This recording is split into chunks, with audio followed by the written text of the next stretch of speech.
Do you feel the vibes?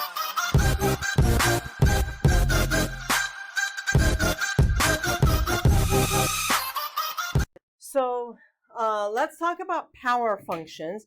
A power function is something that looks like this, right? F of x is equal to a x to the n. So basically it boils down to x to the power of something, right? X to the power of like 5, x to the power of 6. That's where the power part comes in, right? X to the power of something. So we know when, for monomial functions, x to the power of, when n is even, right? So if you have, for example, f of x, is equal to x squared, f of x is equal to x to the 4, you know that both ends will either be facing up together or down together. So the end behavior for both ends will either be positive infinity or negative infinity. And that depends on whether a is positive or if a is negative, right? We all know this. So the domain, if a is positive or negative, will be negative infinity to positive infinity. But if a is positive, range points one way. If a is negative, range points the other way. And then you can see here, right? The end behavior is both positive infinity or both negative infinity, right? Okay. If n is odd, however, then the domain and range is negative to positive infinity, right? And then, okay, if a is positive, then the end behavior is negative infinity and then positive infinity. But if a is negative, the end behavior is opposite, positive infinity, negative infinity. All right? Okay, one other thing I want us to look at is this. For even exponent, symmetry is around the y-axis. For odd exponent, symmetry is around the origin. Okay? Okay. Okay. All right, let's do this. All right, let's graph this. Okay, half x to the 6. Before we graph this, we're going to fill out all the other ones. So first of all, this is an even exponent, correct? Okay, so now, what's the domain? Ooh, come on, you guys know this. What's the domain? Okay, so first of all, ask yourself, is there ever an x value that will make this undefined? No. So it's negative infinity to positive infinity. Okay, so this is an even exponent, so they'll all look like parabolas. So the range will always be 0 to infinity, closed on 0. We know it's positive half to the x, so we know it's going to be facing up. So it's going to go from 0 to infinity. Okay, what will be the x-intercept? 0, 0. The y-intercept, what will be f of 0? 0. Okay, end behavior. So this is going to be a parabola. So as x approaches positive infinity, well, what will be positive infinity? And it has to be the same on this because it's an even function, right? Okay, continuous everywhere. Okay, and so now we know this is like a parabola like this, right? So we know it's going to be increasing from 0 to infinity, decreasing negative infinity to 0, right? So this is one of those billboard problems, right? You see this equation on a billboard and you're like, it's like you could see like a machine almost, like it's like, right? Yeah. Is it going from like negative infinity to 0 increasing? No. If it's a parabola? Let's draw and let's see. Why don't we draw this and let's see? Okay? Was that your question? Yeah. Okay. So at 0, that's the vertex. So now, if I go over 1, I go up a half. If I go over 2, I go up 2 to the 6. That's 64. Half of that is 32. That's way too much. So basically, it's just like shooting up, right? So basically, it just looks like this. Oops. It's okay. We only have like 3 points. Yeah, because it's like too much. Okay? So you can see, right? It's decreasing from negative infinity to 0. It's increasing from 0 to infinity. Okay. This one, negative x to the 5. Right? Now, this is an odd power. So it's going to be like the opposite way, right? So what's the domain, though? All real numbers. And what's the range? All real numbers. What will be the x-intercept? Okay. What will be the y-intercept? That's always f of 0. 0. Okay.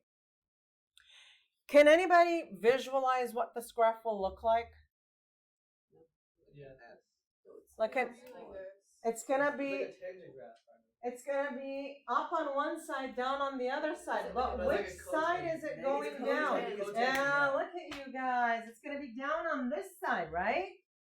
Okay. So as x approaches negative infinity, what will this be? Positive infinity. Oh my God, I've created little monsters. And this will be negative infinity. Okay, where is it continuous? Always. Where is it increasing? 0 to negative infinity. Infinity. Is it not? It never It's increases. not increasing. It's not increasing. Where is it decreasing? From 0 to All the time. Negative infinity to positive infinity. So, yeah. So, look. And you know what? It's okay. Sometimes, right? Yes, sometimes you draw the graph first to help you, right? And that's totally fine, right? I'm kind of doing them like, like together. But yeah, sometimes you sketch the graph first to help you visualize, and that's totally okay. Why don't we sketch the graph? So I go over 1, down 1. So I got to go up 1 here. If I go over 2, I got to go down how much? Yeah, 32. That's a lot. So I just go down straight. Are we expected to know like How to graph these? the values of it? Yeah. 2 to the 5th you should know. Everybody should know 2 to the 5. 2 to the 5 is 32. Okay. And 2 to the 6 is For 64. these in this unit, is it okay if we're just doing 3 points? Yeah. Because nobody, like, you don't need to graph 32. If it goes up high like that, then yeah. I mean, like if it was x cubed, you could do 8, So do you see how it's just decreasing? Right? Yeah. Because you read it left to right, right? And this is just like, it's just decreasing. Imagine the arrow is But if you Yeah, don't look at the arrows. read it from left to right, then on the parabola, then how is it ever? Oh, yes. Okay. Don't put arrows. That's partly the reason why I don't put arrows all the time. Okay, this one here, never leave negative exponents. Okay? Always rewrite with positive exponents. So this will be 2 over x squared. Now, this is one that you might have to, so at this point, I don't expect you to just visualize the graph just like that. But what I do expect you to know is that there is a horizontal asymptote.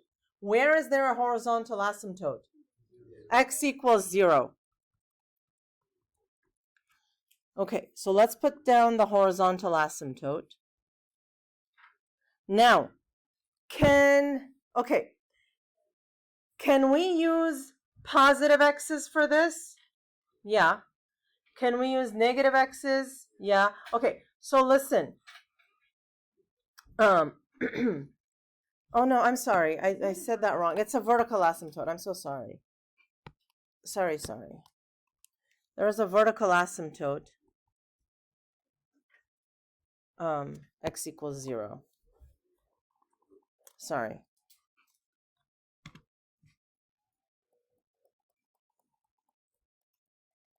Okay, now, can we put x values in here that would make y 0? Is y ever going to be 0? No, y is never going to be 0, right? No x value will make this 0, right? So there's also going to be a horizontal asymptote at y equals 0. Okay, now I'm like, okay, how do we graph this? Okay, so how did we first, when you were so little, how did you first start graphing? What did you make? A table. Okay, so when you're ever confused of how to graph something, make a table. I was telling the other class, don't ever forget the little people that got you to the place you are, right? And it's the tables that got you where you are, okay? So let's do this. So when I put in negative 2, y equals 2 over x squared, what do I get? 2 over 4, a half. So let's take advantage of the symmetry. When I put in positive 2, I also get a half, right? So negative 2, a half, positive 2, a half. When I put in a negative 1, what do I get? 2. When I put in positive 1, what do I get? 2. Oops, 2.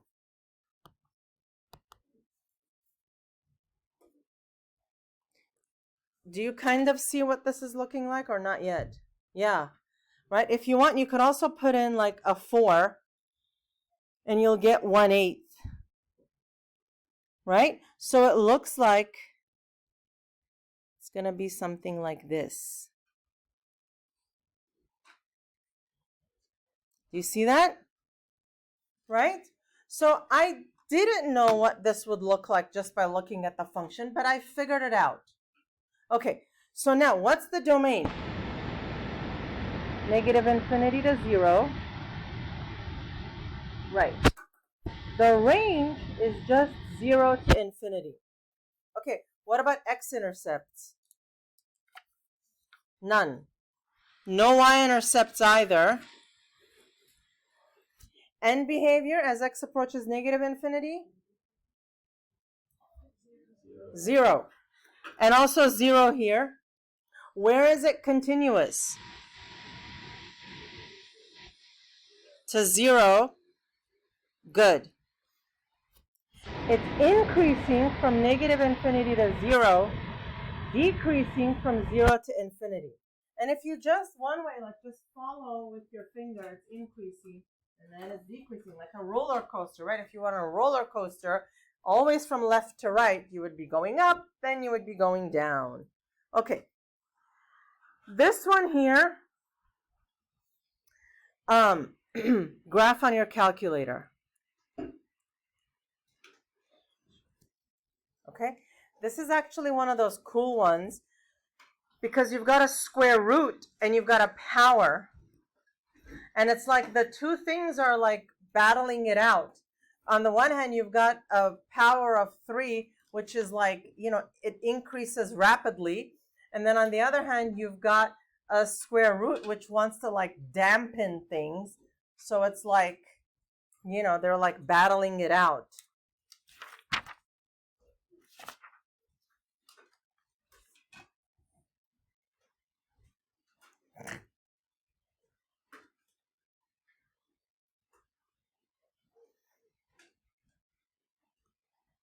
Did Betty take your calculator to Uganda?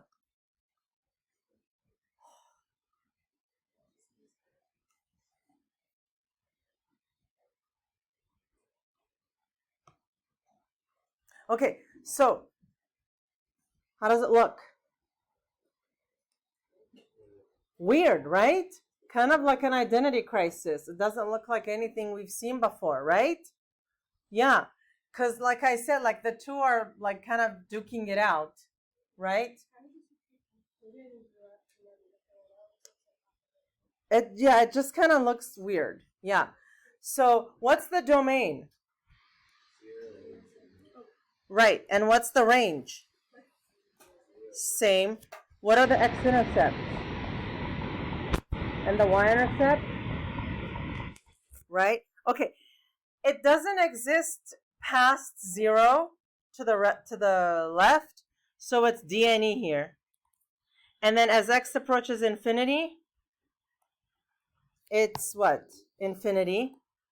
It's continuous from 0 to infinity. It's increasing from 0 to infinity, and hang on, and it not decreasing. Okay, so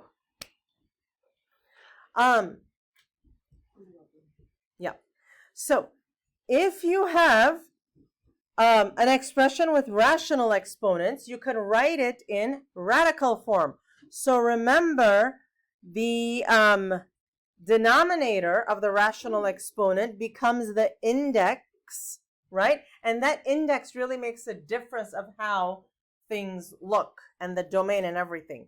So if the index is even, then, it looks like this. And that makes a difference because the radicand, right? So if you have, for example, f of x equals root x, f of x equals the fourth root of x, right? The radicand can only be greater than or equal to 0. So it can only exist on half of the domain of real numbers. However, if n is odd, like if you have f of x equals the cube root of x, or f of x equals the fifth root of x, then the domain and range are all real numbers, because you can have the fifth root of negative 216. You can have the cube root of negative x, right? This is fun though, right?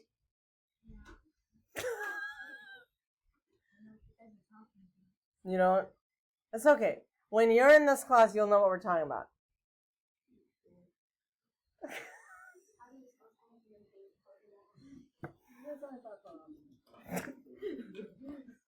He's closer in age to her than he is to us. Huh? He's closer in age to her than he is to us. Okay.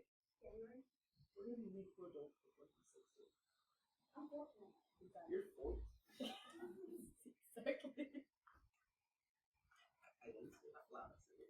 No, you didn't. You mouthed it. But yeah.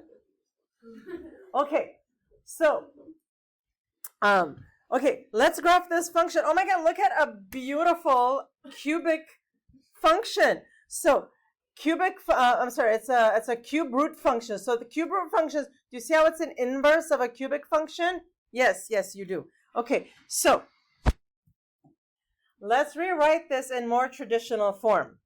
So, look, negative cube root 5x minus 1 plus 3, right? So you can clearly see up 3. Now, as far as the horizontal shift is concerned, you take 5x minus 1, set it equal to 0, x equals 1/5, right? So we're going to go up 3 and then over 1/5. Okay? So again, we basically want right? This is okay for us for now, right? This is going to be it's going to have okay, so we can figure out the domain. What's the domain? All reals. And the range is all reals. Because I know that, first of all, they all look like this, right? And I know that this has a negative it's a reflection. All cube roots look like that. And then this one in particular, it's going to have irrational zeros and intercepts. So you can use your calc. But what's going to be the end behavior as x approaches negative infinity?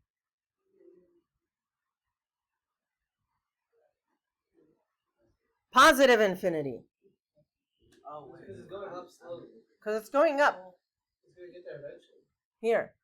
It's going up. Oh. Yeah. And then here, negative infinity. It's continuous everywhere. Yeah, because it looks like this.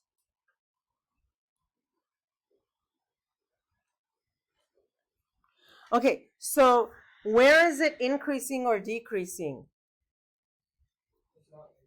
Yeah, it's decreasing from negative infinity to infinity. I had to do it like that for this one because the formatting wouldn't let me get another line. So, yeah. Huh? I write these myself. Seriously. Because I said they're irrational, so you have to do your calculator. Yeah, I do these myself. What about the Y intercepts? They're both irrational. Well, it's fine. Just do your So calculator. on a test, when you put these ones in the calculator section, then the other ones Yeah. not, like, Whatever is in your whatever. So first of all, by the time we get to the test, okay, whatever is in. Okay, by the time we get to the test, yeah. we will have done so many more lessons on Yeah. graphing. Yeah. Okay, but anything on the non-calculator section will be things that you are expected to know how to graph. Okay. Like something like this. Yeah, let's talk about that like the day before the test, because by then you will know. So much will have happened before your quiz and your test. Okay, let's solve radical functions. Yay! Okay, so isolate the radical expression first.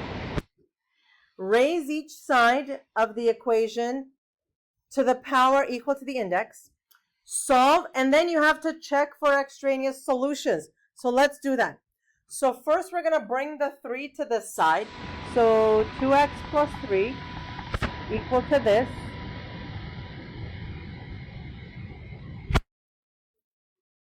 So now, square. So 4x squared plus 12x plus 9 equal to 28x plus 29.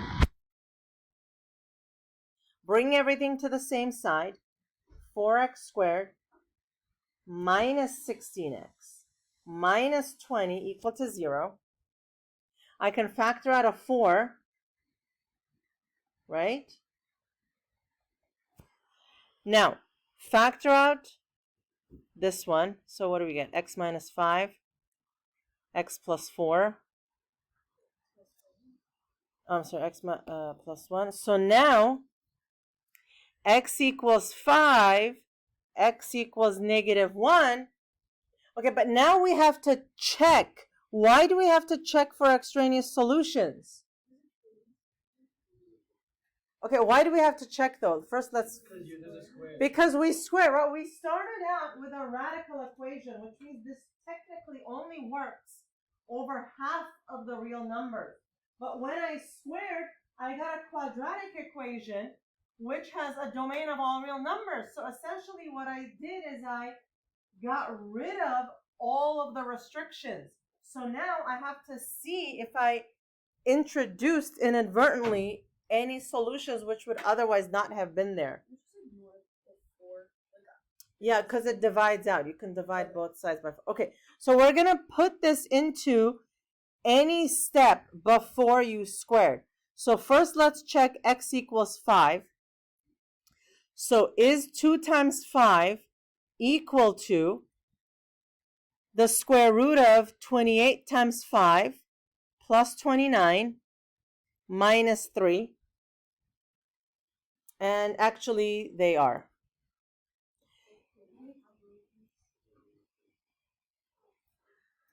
Negative 2 equal to, is this equal to negative 28 plus 29 minus 3.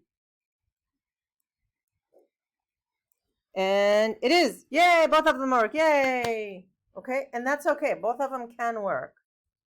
Okay. Why is it negative 2? Isn't it for negative 2 up negative? Okay. Okay. So, let's take a look at this one.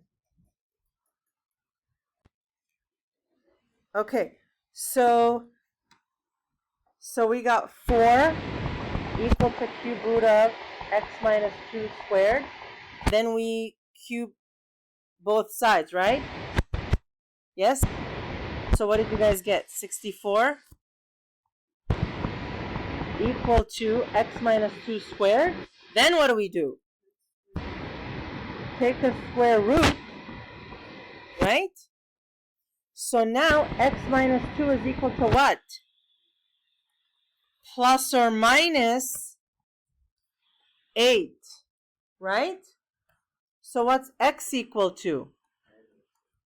10 or negative 6? Do we have to check for extraneous solutions on this one? No, because you cubed this. Correct. No, because we started out with a cube root. The domain of cube roots is all real numbers. So you don't have to check for extraneous solutions on that one. Only if it's an even root do we have to check. Okay, let's do this one. No, we took a square root, which is fine.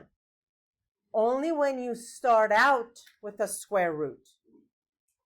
Okay, for the next few, I'm going to ask that you keep your questions for later because I really need to get through these 3 problems. Okay, now for this one, I know I said, okay, isolate the square root, but you can see here there is no way to isolate a square root.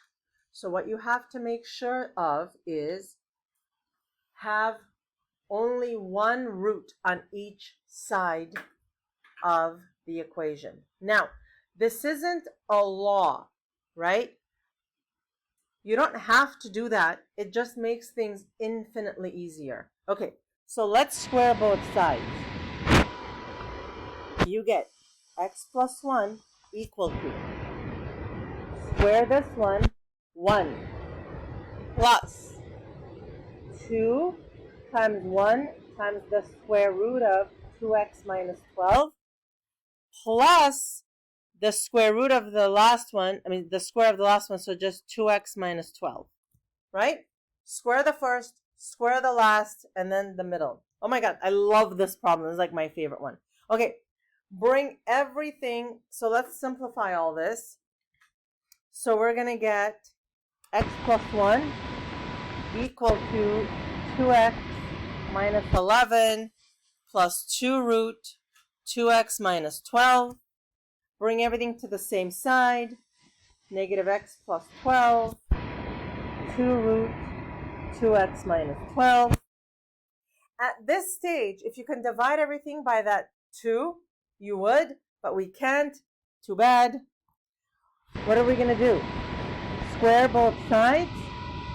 So, x squared minus 24x plus 144 is equal to 4 times 2x minus 12.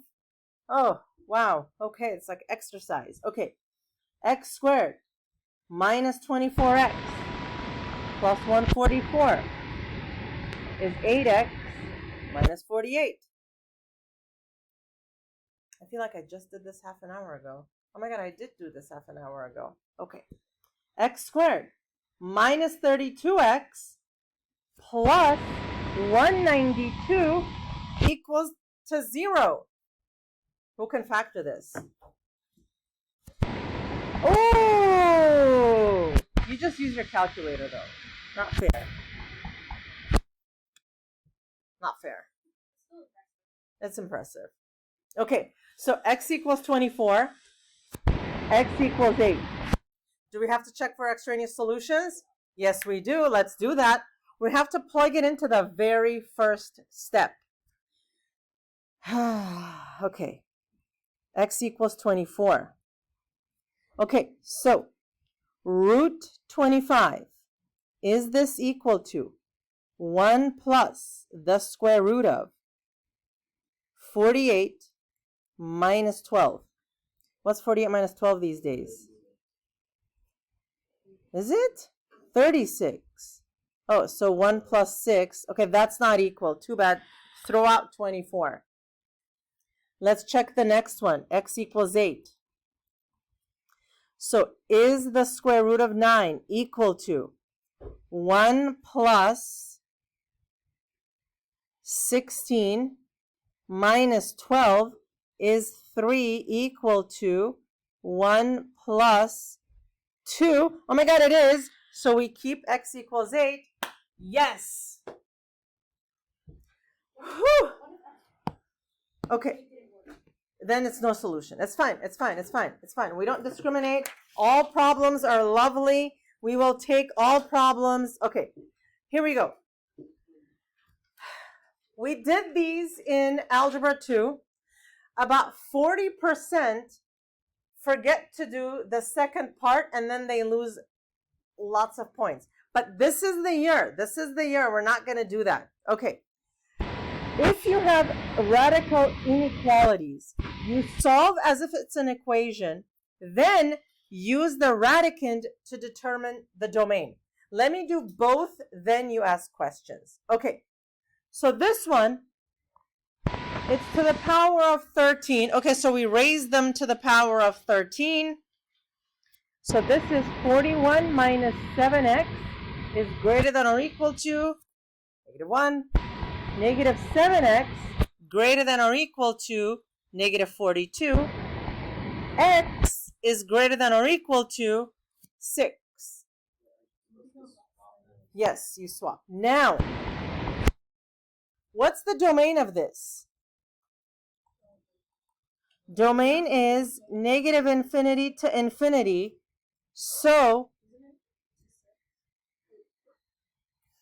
okay, the domain of this equation is negative infinity to infinity. So there are no further restrictions.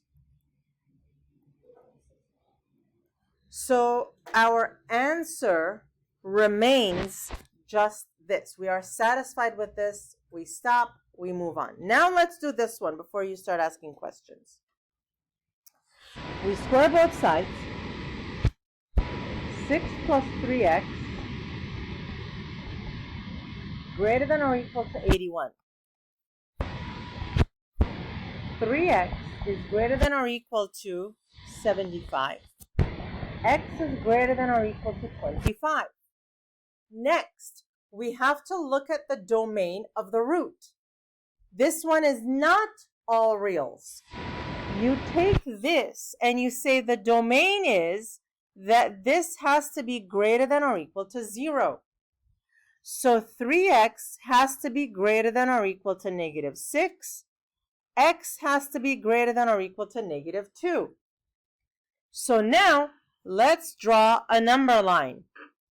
The first thing we got said x is greater than or equal to 25. The second thing we got said x is greater than or equal to negative 2. Your solution has to be whatever region overlaps. So it's x is greater than or equal to 20. X is greater than or equal to 20. Hang on. Let me finish everything I'm going to say. So the solution is 25 to infinity. Now, it just so happens that in this problem, that's what we got from here. However, in another setup, it could be that it's the region in between these two. In another setup, it could be, like a different, right? So like you just put them on a number line when then you don't really have to overthink it. Just take the region where everything overlaps. That's it. No overthinking. Now, if this is a 5-point problem, and if a student forgot to do the domain, it's -3 right off the bat.